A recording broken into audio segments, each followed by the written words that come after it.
I have a special guest with me now, Mr. Manoj Ravi, the CEO of KLM Axpa Finvest. Hi, sir. How are you? How are you? How about you? Yeah, I'm fine. And what about the conclave? ഇതൊരു പുതിയൊരു ആശയമാണ്. നമ്മൾ ഒരു 24-ൻ്റെ പ്ലാറ്റ്ഫോമിൽ തന്നെ എന്ന് പറയുന്നത് first ടൈമാണ് ബിസിനസ് ക്ലബ് സംഘടിപ്പിക്കുന്നത്. ഒരുപാട് ഡിഫറെൻറ്റ് സെക്ടേഴ്സിലുള്ള ആൾക്കാർ വരുന്നു. They are coming here and they are joining here and they are talking about the different subjects and their ideas. And what about this concept? Yeah, well, I appreciate 24 team for conducting such kind of financial conclave. At the outset, I really wanted to say that ഇതുപോലുള്ള financial കോൺക്ലേവുകളാണ് ഒരു 2047 ഇന്ത്യയുടെ development സാഗയ്ക്ക് വളരെ വലിയ ശക്തി പകരുന്നത്. ഇന്ത്യയിലെമ്പാടും ഒരുപാട് കമ്പനീസും ഒരുപാട് എൻ്റർപ്രണേഴ്സും ഒക്കെ financial ഇൻക്ലൂഷൻസിലൂടെ വലിയ വലിയ ഉയരങ്ങളിലേക്ക് വരുമ്പോൾ കേരളത്തിൽ നമ്മൾ ഇതിനോടുള്ള ഒരു ബേബി സ്റ്റെപ്സ് ആയിക്കോട്ടെ ഈ കോൺക്ലേവ് എന്ന് ഞാൻ പ്രത്യാശിക്കുകയാണ്. കേരളത്തെ സംബന്ധിച്ചിടത്തോളം ഒരുപാട് സ്റ്റാർട്ടപ്സിനൊക്കെ നല്ല രീതിയിലുള്ള ഉയർച്ചയ്ക്കുള്ളൊരു ചാൻസസ് ഈ കാലങ്ങളിൽ വന്നിട്ടുണ്ട്. ഇന്ന് ശരിക്കും നമ്മൾ മാർക്കറ്റ് നോക്കുകയാണെങ്കിൽ കഴിഞ്ഞ ഒരു 2-3 വർഷക്കാലമായിട്ട് അല്ലെങ്കിൽ ഒരു 5 വർഷക്കാലമായി 2020 ശേഷം എക്കണോമിക് സർജ് എന്ന് പറയുന്നത് വളരെ വളരെ ലൂക്രേറ്റീവാണ്. ഒരു ഇന്ത്യൻ സ്റ്റോക്ക് മാർക്കറ്റ് വളരെ ഉയരങ്ങളിലേക്ക് വരികയാണ്. അത് നമ്മുടെ 2030 ഒരു തേർഡ് ലാർജസ്റ്റ് എക്കണോമി എന്ന ഒരു സ്വപ്നത്തിന് വളരെ വലിയ ഒരു സാധ്യതയേകും എന്ന് ഞാൻ വിചാരിക്കുകയാണ്. അതുകൊണ്ട് തന്നെ ഇതുപോലുള്ള ഫിനാൻഷ്യൽ കോൺക്ലേവുകൾ ഒരുപാട് സെക്ടേഴ്സിൽ നിന്നുള്ള പല പല ബിസിനസ്സുകാരും പല ഐഡിയാസും ഒത്തുചേരുന്ന ഇതുപോലുള്ള കോൺക്ലേവുകൾ വലിയ ആശയങ്ങൾക്ക് രൂപം നൽകും. വളരെ വലിയ ഒരു സ്പീഡായിട്ടുള്ള ഒരു എക്കണോമിക് ഗ്രോത്തിന് അത് ഉതകും എന്ന് ഞാൻ വിചാരിക്കുകയാണ്. Next 20 years are so crucial for the country because നമ്മളൊരു 2047 എന്ന് പറയുന്ന നമ്മുടെ ഒരു ടാർഗറ്റ് ഉണ്ട്, 100 years of our independence. So ആ സമയത്തേക്കും ഡെവലപ്പിംഗ് കൺട്രി എന്നതിൽ നിന്ന് നമ്മൾ മാറി ട്രാൻസ്ഫർ ചെയ്ത് ഡെവലപ്ഡ് കൺട്രിയായി മാറുക എന്നതാണ് നമ്മുടെ ലക്ഷ്യം. പരമമായ ഒരു വലിയ സ്വപ്നമാണത്. അപ്പം അതിന് ഒരു കോംപ്രിഹെൻസീവായ ഡെവലപ്മെൻറ്റ് സ്ട്രാറ്റജി വേണം. എന്താണ് അതിനെക്കുറിച്ച് ആസ് എ ബിസിനസ് പേഴ്സൺ?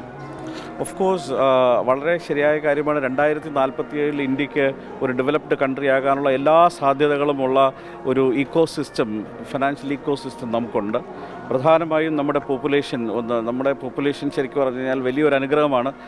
അതുപോലെ തന്നെ നമ്മുടെ ഒരു എക്കണോമിക് സ്റ്റാറ്റസ് നോക്കുകയാണെങ്കിൽ ഏറ്റവും ഫാസ്റ്റ് ഗ്രോയിങ് ആയിട്ടുള്ള ഒരു എക്കണോമിയാണ് ഇന്ത്യയുടേത്.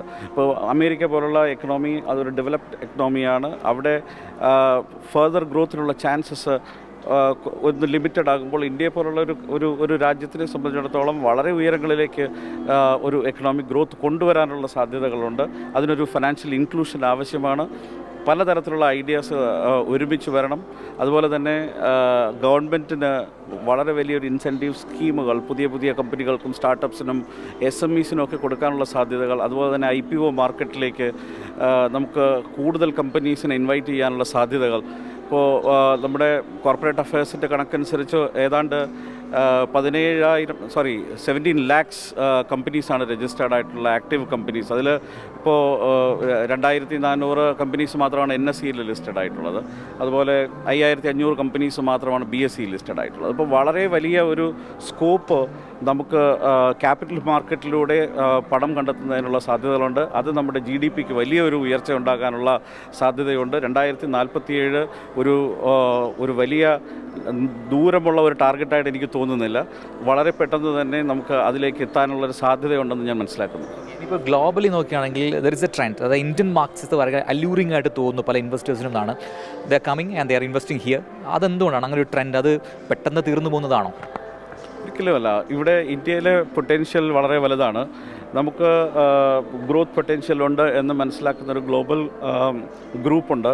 അവർ ശരിക്കും പറഞ്ഞു കഴിഞ്ഞാൽ ഇന്ത്യയിലേക്ക് ഇൻവെസ്റ്റ് ചെയ്യാൻ വളരെയധികം സാധ്യതകൾ കാണുകയാണ്. ഇപ്പോൾ നമ്മുടെ മാർക്കറ്റ് ക്യാപ്പ് നോക്കുകയാണെന്നുണ്ടെങ്കിൽ ഒരുപക്ഷെ അമേരിക്കയിലെ ഏറ്റവും വലിയ 2 കമ്പനീസിൻ്റെ മാർക്കറ്റ് ക്യാപ്പിനോടം ഇല്ല ഇന്ത്യയിൽ. ഇതിപ്പോൾ ഏതാണ് ആപ്പിൾ അല്ലെങ്കിൽ ആമസോൺ, ഇത് രണ്ടും ചേർത്ത് കഴിഞ്ഞാൽ ഇന്ത്യയിലെ മാർക്കറ്റ് ക്യാപ്പിനേക്കാളും വളരെ കൂടുതലാണ്. അപ്പോൾ നമ്മുടെ കമ്പനീസ് ശരിക്കും പറഞ്ഞു കഴിഞ്ഞാൽ വലിയ വലിയ കമ്പനീസുണ്ട്.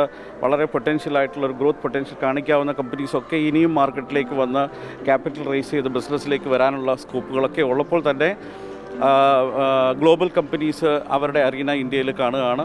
അത് വലിയൊരു ചാൻസാണ്. പുതുതായി വരുന്ന യങ് ജനറേഷന് പുതിയ ബിസിനസ് ആശയങ്ങളുമായി വരാനും ഒക്കെയുള്ള സാധ്യതകൾ ഞാൻ അതിൽ കൂടി കാണുകയാണ്.